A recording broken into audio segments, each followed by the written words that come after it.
dosa. Di akhirat sudah tidak ada dosa, tidak ada pahala. Sudah tidak ada kewajiban.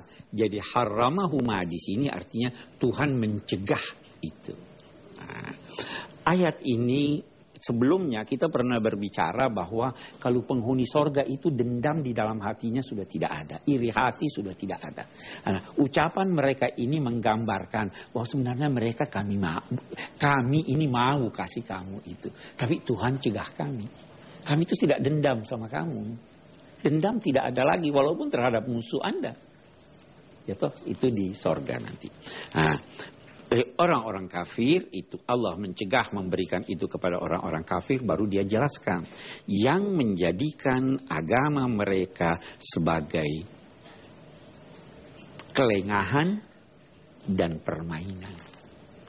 Jangan pernah menjadikan agama bahan kelengahan, jangan juga jadikan dia bahan permainan. Ini biasa kita tidak sadar.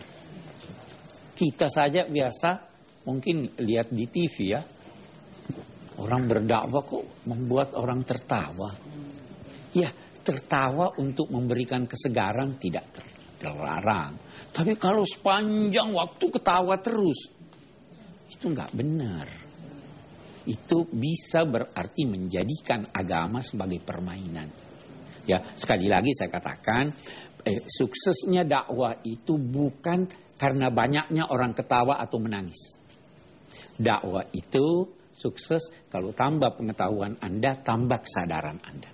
Nah, ini dikatakan itu orang-orang yang tidak akan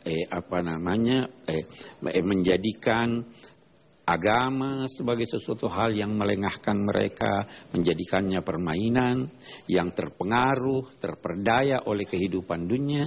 Pada hari ini, saat ini, kami lupakan mereka sebagaimana mereka melupakan kami dulu.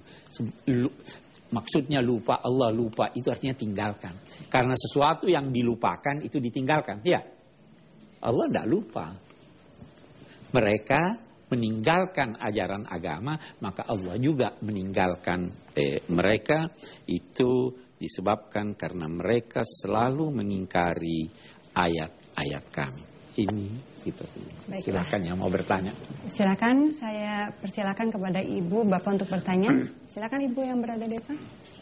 Adakah cara lain untuk meyakinkan kita selain dengan ayat qauliyah bahwa kehidupan di akhirat itu akan ada? Sekian. Baik, terima kasih Ibu. Bagus. Banyak yang lain. Yang pertama dulu, kita bisa tanya hati kita, terlepas ada ayat atau tidak. Kita bisa tanya hati kita, kita mendambakan keadilan atau tidak? Kita mendambakan keadilan. Oke. Di dunia ini, keadilan sempurna sudah ada atau belum? Ya, masih banyak orang jahat bebas ya. Masih banyak orang baik di penjara. Nah, apa tidak ada keadilan itu? Kita mendambakannya. Jadi terlepas ada ayat menjelaskan ada akhirat, ada sorga, ada neraka. Naluri manusia mendambakan keadilan. Dan karena keadilan tidak sempurna di dunia, maka kita harus berkata, yang Maha Kuasa itu pasti menyiapkan satu hari di mana dia beri pembalasan. Hari itu bukan di dunia. Itu salah satu bukti. Nah, Allah juga menyatakan begini dalam konteks menjelaskan tentang keniscayaan kiamat. Banyak ayat dia bilang begini, lihat tumbuhan ini ada benihnya atau tidak? Ada benihnya. Benihnya ditanam, ya. Datang air hujan, tumbuh. Setelah sekian lama dia tumbuh, berbuah dan lain-lain sebagainya. Manusia juga begitu. Dia sudah masuk di tanah, dikubur. Ya. Bisa enggak dia tumbuh lagi? Harus bisa. Bisa. Anda lihat ini tumbuhan. Di tanah yang gersang, ada benihnya. Kita itu manusia, kalau di dalam kubur tidak hancur semua. Ada yang dinamai tulang ekor. Ya kan? Itu masih ada. Nah itu yang tumbuh jadi manusia lagi. Jadi sebenarnya banyak sekali contoh-contoh uraian-uraian yang bisa membuktikan bahwa ada hari kemudian. Itu sebabnya semua agama percaya bahwa ada hari kemudian.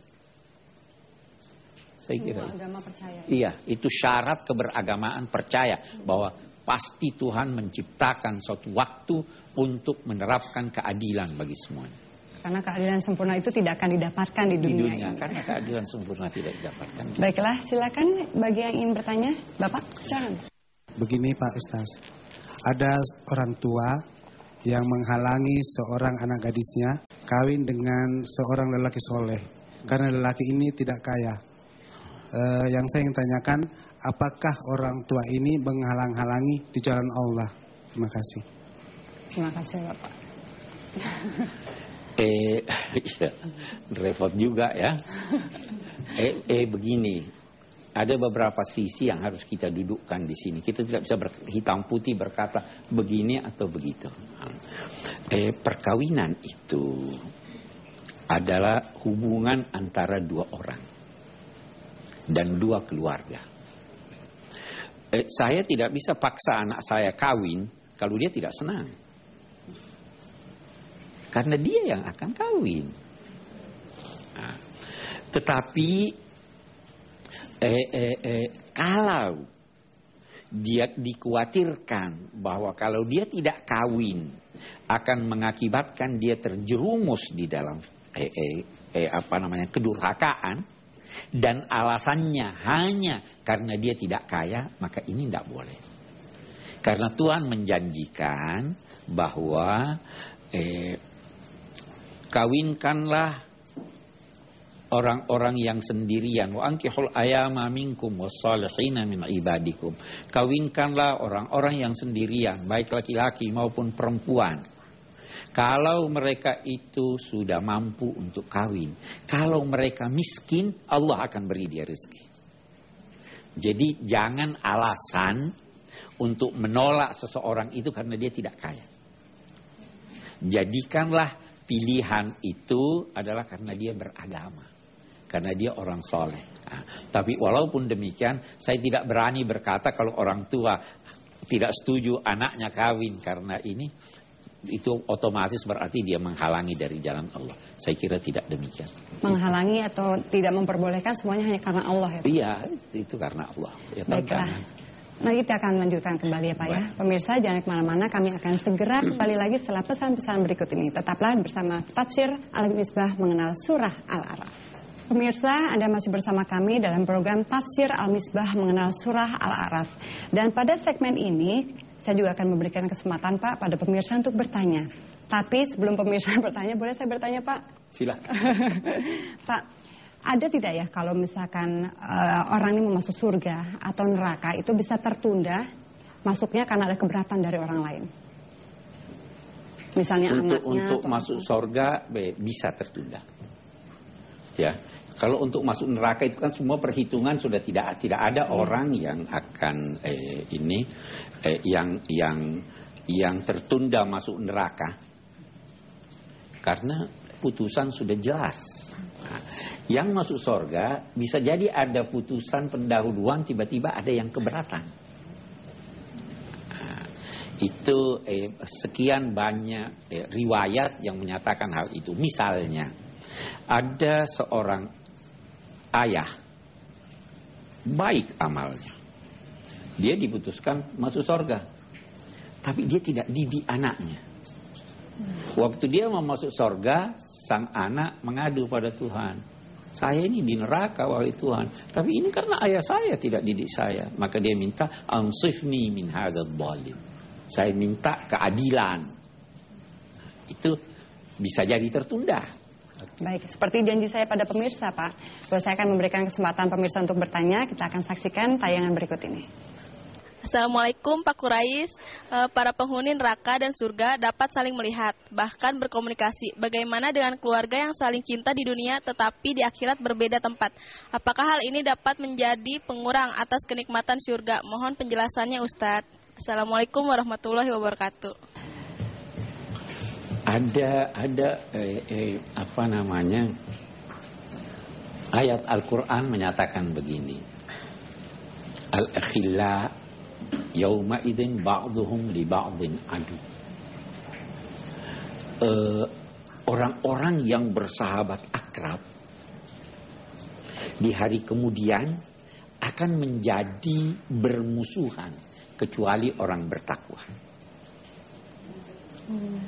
Kalau satu penghuni neraka dan satu penghuni sorga, itu jadi bermusuhan dia.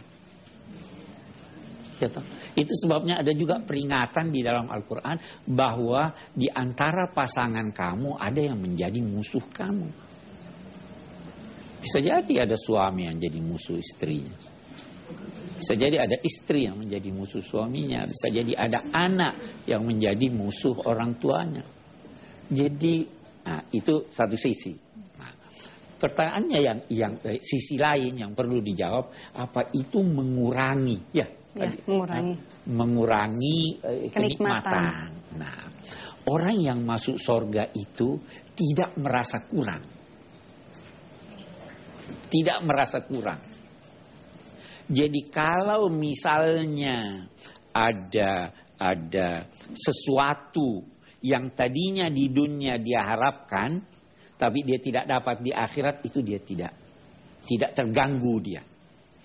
Karena semua apa yang dia harapkan itu adalah yang boleh, yang memang dia berhak menerimanya, sehingga dia puas.